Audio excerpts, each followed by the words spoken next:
اب بھائیو آخر میں میرے ایمان کا تقاضا یہ ہے کہ میں مکمل حدیث غدیر خم بیان کر دوں، یعنی میں اتنا اس کا ذکر کر رہا ہوں غدیر خم تو اس کے جتنے بھی طریق ہیں میں نے ریسرچ پیپر 5B میں لکھے ہیں، میں اس کو بیان کر دوں، لیکن ڈیٹیل میں جانے سے پہلے ایک دفعہ دروشی پڑھ لیجیے۔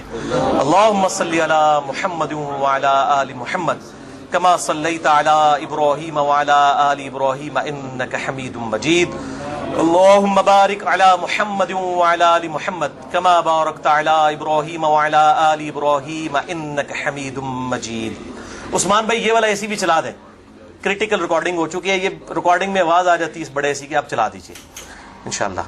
بلکہ سب سے زیادہ پسینہ تو مجھے آ رہا ہوتا ہے نا، کیونکہ میں بول رہا ہوتا ہوں، بولنے والے بندے کو زیادہ آتا ہے۔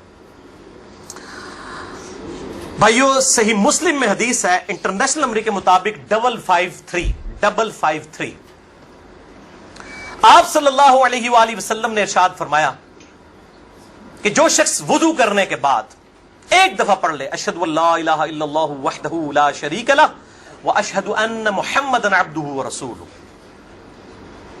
تو اللہ تعالیٰ جنت کے 8 دروازے اس کے لیے کھول دے گا۔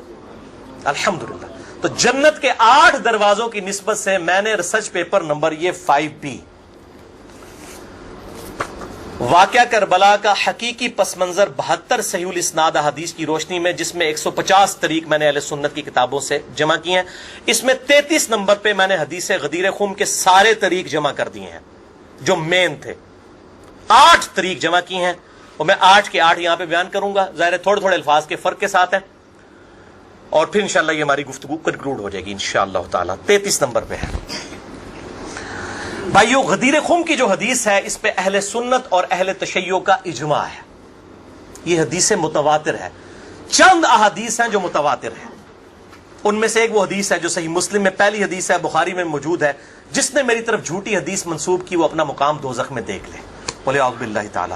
حدیث متواتر وہ حدیث ہے کہ جس کو اتنی کثرت سے لوگوں نے روایت کیا ہو کہ اس کا جھوٹ پہ ہونا محال ہو، یہ صحیح حدیث کی اعلیٰ ترین شکل ہے حدیث متواتر۔ اردو میں ہم متواترہ بول دیتے ہیں، لیکن عربی میں لفظ متواتر ہے۔ اور دور حاضر میں بہت بڑا کام کیا ہے شیخ ناصر الدین البانی رحمہ اللہ، المتوفى 1999 عیسوی، جو محدث اعظم سعودیہ بھی رہے ہیں، بعد میں سعودیہ والوں نے ان کو خیر نکال دیا، البانیہ کے رہنے والے تھے۔ انہوں نے سلسلہ احادیث صحیحہ میں، السلسلۃ الصحیحہ للبانی میں، انٹرنیشنل نمبر کے مطابق 1750 نمبر میں اور 2223 نمبر میں درجنوں طریق، اس کے درجنوں طرق نقل کیے کئی صحابہ سے، سیدنا علی سے، سیدنا سعد بن ابی وقاص سے، سیدنا ابو ایوب انصاری سے، سیدنا انس بن مالک سے، سیدنا ابو ہریرہ سے، سیدنا ابو سعید خدری سے، سیدنا بریدہ سے، سیدنا ابن عباس سے، سیدنا ابو طفیل عامر بن واصلہ سے، سیدنا برا بن عازب سے رضی اللہ عنہم اجمعین وعلیہم السلام، سب سے یہ حدیث انہوں نے نقل کی سارے طریق۔ اور شیخ زبیر لیزئی رحمہ اللہ نے مشکات المصابیح کی تحکیم کے دوران انٹرنیشنل نمبر کے مطابق 6091 نمبر حدیث کے فٹ نوٹ پہ لکھا کہ یہ حدیث متواتر ہے، غدیر خم کی حدیث۔ اب میرے بھائیوں دل تھام کے، آج میں نے کئی ایسی باتیں کرنی جو میں نے ابھی تک کبھی بھی نہیں کی، کسی ویڈیو میں بھی نہیں کی، اور ایون اپنی نجی محفلوں میں بھی نہیں۔ کچھ باتیں ایسی بھی ہیں کیونکہ ظاہر ہے کہ اب محرم کا مہینہ، تو میں اس کو کھول کے پھر ذرا چیزوں کو بیان کر دوں۔ تو یہ 8 طریق میں 1 بائی 1 ڈسکس کروں گا، پہلے 2-3 ذرا ڈیٹیل سے ہیں، پھر ساتھ انشاءاللہ باقی وہی الفاظ ریپیٹ ہوں گے۔ غدیر خم کی حدیث کا پہلا طریق صحیح مسلم میں انٹرنیشنل نمبر کے مطابق 4 طرق ہیں اس کے، 6225 سے لے کر 6228 تک، سیدنا علی کے فضائل والے چیپٹر میں۔ اس کا جو پہلا طریق ہے، طرق کہتے ہیں جمع کو، طریق کہتے ہیں ایک، یعنی جو روایت کی سند چل رہی ہوتی ہے اس کو ہم کہتے ہیں اس طریقے سے آئی ہے، اس وے سے آئی ہے، اس چین سے آئی ہے۔ پہلی چین صحیح مسلم 6225 سیدنا زید ابن ارقم سے، جو سابقون الاولون تھے، انہی کا وہ دار ارقم تھا جس میں نبی صلی اللہ علیہ وسلم دعوت حق بیان کیا کرتے تھے۔ ظاہر کعبۃ اللہ میں تو وہ لوگ نہیں جانے دیتے تھے، جس طرح ہمیں آج علماء مسجدوں میں نہیں گھسنے دیتے، تو ہم نے بھی یہ دار ارقم سجایا ہوا ایک، تو زید ابن ارقم رضی اللہ تعالی عنہ علیہ السلام روایت کرتے ہیں، ان کے پاس کچھ تابعین آئے، صحیح مسلم 6225۔ انہوں نے کہا زید آپ کتنے خوش نصیب ہیں، شروع میں آپ نے اسلام قبول کر لیا، نبی صلی اللہ علیہ وسلم کے ساتھ آپ نے نمازیں پڑھی، آپ کے ساتھ جہاد کیا، آپ صلی اللہ علیہ وسلم سے ڈائریکٹ حدیثیں سنی، آپ کی صحبت کی، آپ تو بہت خوش نصیب ہیں۔ ہم آپ کے پاس صرف اس لیے آئے ہیں کہ آپ ہمیں کوئی ایسی بات سنائیں جو خود آپ صلی اللہ علیہ وسلم سے آپ نے سنی ہو۔ تو زید ابن ارقم نے کہا کہ میں بہت بوڑھا ہو چکا ہوں، ساری باتیں تو مجھے یاد نہیں ہیں، اس لیے میری معذرت قبول کرو، البتہ ایک کریٹیکل بات مجھے یاد ہے کہ آپ صلی اللہ علیہ وسلم جب حجۃ الوداع سے واپس آ رہے تھے اپنی وفات سے تقریباً 3 مہینے پہلے، تو مکے اور مدینے کے درمیان ایک خم نامی جگہ تھی، پانی کے لیے پڑاؤ کیا غدیر خم پہ، اور یہ بات ہے 18 ذوالحجہ 10 ہجری کی، اور 11 ہجری میں آپ صلی اللہ علیہ وسلم کی وفات ہو گئی ربیع الاول میں، تاریخ کنفرم نہیں لیکن دن سوموار تھا، صحیح بخاری میں آتا ہے۔ آپ صلی اللہ علیہ وسلم نے خم نامی گاؤں میں اونٹ کے پالان کا آپ کے لیے ممبر بنایا گیا، آپ صلی اللہ علیہ وسلم نے اس پہ چڑھ کر خطبہ دیا، اور الفاظ ہی بڑے کنکلوڈنگ ہیں، ہم نے اپنے منہج پہ بھی لکھا ہوا ہے، اے لوگوں آگاہ ہو جاؤ، میں بھی ایک انسان ہوں، قریب ہے کہ اللہ کا قاصد یعنی موت کا فرشتہ میرے پاس آئے اور میں اس کی دعوت قبول کر لوں۔ لوگوں آگاہ ہو جاؤ، میں اپنے بعد تم میں 2 بھاری چیزیں چھوڑ کر جا رہا ہوں، یہ ہے حدیث ثقلین۔ ان میں سے پہلی چیز اللہ کی کتاب ہے، اس میں ہدایت ہے، اس میں نور ہے، تم اللہ کی کتاب کو پکڑو، اپنا تعلق اس کتاب کے ساتھ مضبوط کرو، اللہ کی کتاب اللہ کی رسی ہے، جو اس کو پکڑے گا ہدایت پر ہوگا، جو چھوڑ دے گا گمراہ ہو جائے گا۔ پھر زید ابن ارقم کہتے ہیں آپ صلی اللہ علیہ وسلم ترغیب دلاتے رہے، اللہ کی کتاب، اللہ کی کتاب، اللہ کی کتاب، لیکن امت نے چھوڑ دی کتاب۔ اور پھر آپ صلی اللہ علیہ وسلم نے فرمایا دوسری بھاری چیز میرے اہل بیت ہیں، میں اپنے اہل بیت کے معاملے میں تمہیں اللہ سے ڈراتا ہوں، میں اپنے اہل بیت کے معاملے میں تمہیں اللہ سے ڈراتا ہوں، میں اپنے اہل بیت کے معاملے میں تمہیں اللہ کا خوف دلاتا ہوں۔ اچھا، اب ظاہر ہے اس زمانے میں بھی لوگ موجود تھے، لوگوں کے کان کھڑے ہو گئے، حضرت معاویہ بن ابی سفیان رضی اللہ تعالیٰ عنہ کا دور تھا، تابعین نے سیدھا سوال ہی عجیب و غریب کر دیا، انہوں نے کہا زید یہ حضور کی بیویاں اہل بیت نہیں ہیں؟ دیکھو، بجائے پوچھنے کے سینئر صحابی سے پوچھتے کہ اہل بیت کون ہے، ان کو فوراً پتا چل گیا کام کی طرح ہو ہی جا رہا ہے، یہ حضور کی بیویاں اہل بیت نہیں ہیں۔ زید بن ارقم نے کہا کہ بیویاں اہل بیت ہیں، لیکن یہاں پر وہ مراد نہیں ہے، یہاں پر تو نبی صلی اللہ علیہ وسلم کے خاندان کے لوگ مراد ہیں، آل علی، آل عقیل، آل عباس، آل جعفر، وہ لوگ مراد ہیں اہل بیت، حضور کی بیویاں یہاں مراد نہیں ہیں، جن پر قیامت تک کے لیے صدقہ حرام ہے، یہ زید بن ارقم نے کہا۔ تو تھوڑا کوڑا سیجے طریق، اگلا بڑا سخت جے، میں ڈر رہا ہوں یہ بیان کرتے ہوئے، لیکن اس میں نے پمفلٹ میں لکھ دیا ہوا ہے، لیکن وہ لوگ پڑھ کے گزر گئے ہوں گے، لیکن میں اب آپ کو توجہ دلاؤں گا۔ صحیح مسلم 6228 نمبر طریق، اس میں پتہ کیا الفاظ ہیں؟ اس حدیث کے اینڈ پہ تابعین پوچھتے ہیں کہ کیا نبی کی بیویاں اہل بیت نہیں ہیں؟ تو زید ابن ارقم کہتے ہیں اللہ کی قسم نہیں، اللہ کی قسم نہیں، عورت تو کتنا عرصہ کسی مرد کے ساتھ گزارتی ہے، بعد میں اس کا مرد اسے طلاق دے دیتا ہے، وہ اپنے میکے واپس آ جاتی ہے، تو عورت کیسے اہل بیت ہو سکتی ہے؟ ایسا ہی مسلم پڑھ رہے جے بھائی، اصول کافی نہیں پڑھ رہا ہے مولویوں، صحیح مسلم 6228، وہ کہتے ہیں بیوی کو طلاق ہوئی اپنے گھر چلی گئی، وہ کہاں سے اہل بیت ہو گئی؟ یہاں تو نبی صلی اللہ علیہ وسلم کے خاندان والے مراد ہیں، جن پر قیامت تک کے لیے صدقہ حرام ہے۔ زید ابن ارقم کو ریال نہیں ملتے تھے، نہ سعودیہ سے نہ ایران سے، وہ تو صحابی تھے نا رضی اللہ تعالیٰ عنہ، حق بیان کیا انہوں نے۔ اچھا یہ نہ سمجھیں یہ کہہ دیں کہ زید ابن ارقم کا اجتہاد ہے، اے بھائی اجتہاد نہیں ہے، سن لو، ایک معنوں میں اہل بیت بیویاں ہیں سورۃ الاحزاب آیت نمبر 33 کے تحت، لیکن یہ جس اہل بیت کے بارے میں اللہ سے ڈراتا ہوں ان کے ساتھ اس نے سلوک کرنا، یہ وہی لوگ تو ذبح ہوئے ہیں، آل عقیل ذبح ہوئے، آل جعفر ذبح ہوئے، آل عباس جعفر ہوئے، آل علی ذبح ہوئے، انہی کی اولادیں ذبح ہوئی ہیں نا. یہ 72 جو ہم شہدائے کربلا کہتے ہیں انہی کے بارے میں ڈرایا تھا، جن کے بارے میں غیبی خبر دی گئی تھی کہ ان کے ساتھ امت برا سلوک کرے گی.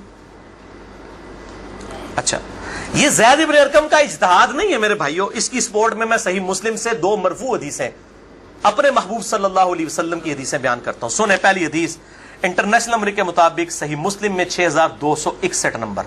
اما عائشہ رضی اللہ تعالی عنہا وعلیہ السلام خود روایت کر رہی ہیں کہ ایک دن نبی صلی اللہ علیہ وسلم اس حال میں برآمد ہوئے کہ آپ صلی اللہ علیہ وسلم نے ایک کالے رنگ کی چادر اوڑھی ہوئی تھی جس پہ نقش و نگار بنے ہوئے تھے جیسا کہ اونٹ کے کجاووں کے ہوتے ہیں.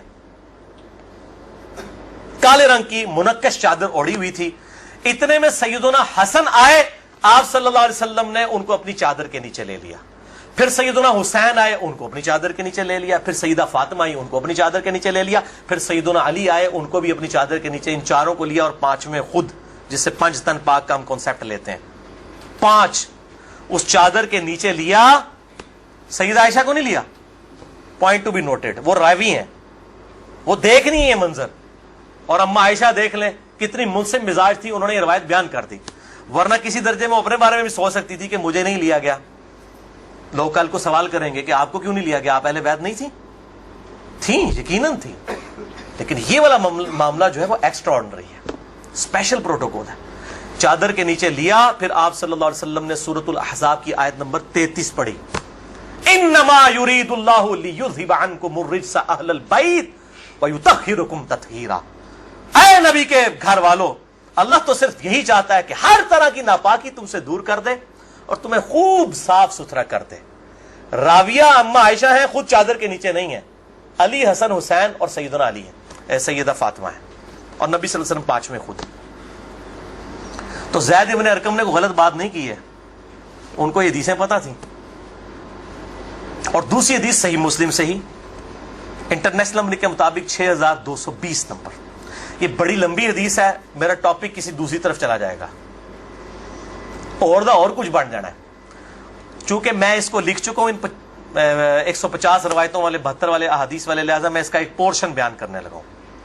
باقی جسے شوق ہو تو وہ پڑھ لے، اس کے اندر میں نے لکھا ہے اس کا پورا طریق، ورنہ معاملہ کہیں سے اور ہی نکل جانا ہے. پھر سب و شتم والا ایشو ڈسکس ہو جانا ہے، حضرت معاویہ کے دور میں جو سیدنا علی کے پر لعنت ہوتی تھی، وہ والا ٹاپک اس میں ڈسکس ہو جانا ہے. اس لیے میں اس حدیث کا آخری جز بیان کر رہا ہوں کہ سیدنا سعد ابن ابی وقاص رضی اللہ تعالیٰ عنہ کہتے ہیں کہ جب آیت مباہلہ نازل ہوئی نجران کے عیسائیوں کے ساتھ، نبی صلی اللہ علیہ وسلم کی 1-to-1 ڈبیٹ ہوئی. اینڈ پہ ہوا کہ ٹھیک ہے مباہلہ کرتے ہیں، کون حق ہے کون باطل ہے. سورہ ال عمران آیت نمبر 61 نازل ہوئی، فَقُلْ تَعَالَوْا نَدْعُوا أَبْنَاءَنَا وَأَبْنَاءَكُمْ وَأَنفُسَنَا وَأَنفُسَكُمْ وَنِسَاءَنَا وَنِسَاءَكُمْ وَأَنفُسَنَا وَأَنفُسَكُمْ. کہ نبی صلی اللہ علیہ وسلم کو کہا گیا کہ ان کو کہو اپنے بیٹوں کو لے آؤ، ہم بھی اپنے بیٹوں کو لے آتے ہیں. تم بھی اپنی عورتوں کو لے آؤ، ہم بھی اپنی عورتوں کو لے آتے ہیں. تم خود بھی آ جاؤ، ہم خود بھی آ جاتے ہیں. پھر اللہ کے حضور اوپن میدان میں دعا کرتے ہیں، جھوٹے پہ اللہ کی لعنت. اس کو مباہلہ کہتے ہیں. لیکن نہیں آئے. سعد ابن ابی وقاص کہتے ہیں کہ نبی صلی اللہ علیہ وسلم، قرآن میں کیا حکم آیا تھا؟ اپنے بیٹوں کو لے کر آؤ. تو کس کو لے کے آئے؟ سیدنا حسن، سیدنا حسین، سیدنا علی. اور ساتھ کیا تھا؟ اپنی عورتوں کو لے کر آؤ. نبی صلی اللہ علیہ وسلم کی عورت کون تھی؟ سیدہ عائشہ، سیدہ حفصہ، باقی امہات المومنین. لیکن ان کو نہیں لائے، سیدہ فاطمہ کو لے کر آئے. Point to be noted. نازمیوں کے لیے پکی. اگر آپ کو کہے اپنے گھر کی عورتوں کو لے آؤ تو سب سے پہلے بیوی لائی جاتی ہے. آیت مباہلہ میں بیوی نہیں آئی، سیدہ فاطمہ آئی ہیں. اگلی گلا آپ سمجھ جاؤ بھائی زید ابن ارقم نے کیوں کہا. صحیح مسلم 6228 کہ بیوی تو خاوند کے ساتھ کافی عرصہ گزارتی ہے، جب طلاق ہو جائے تو وہ اپنے میکے واپس چلی جائے. حالانکہ نبی صلی اللہ علیہ وسلم نے کسی کو نہیں دی طلاق، لیکن اتنی ننگی بات اس لیے ان کو کرنی پڑی، اتنی سخت بات، تاکہ حق کھل کے بیان ہو. اور نبی صلی اللہ علیہ وسلم نے بھی آپ دیکھ لیں قرآن میں حکم تھا عورتوں کو لے کر آؤ، بیویاں نہیں لے کے آئے.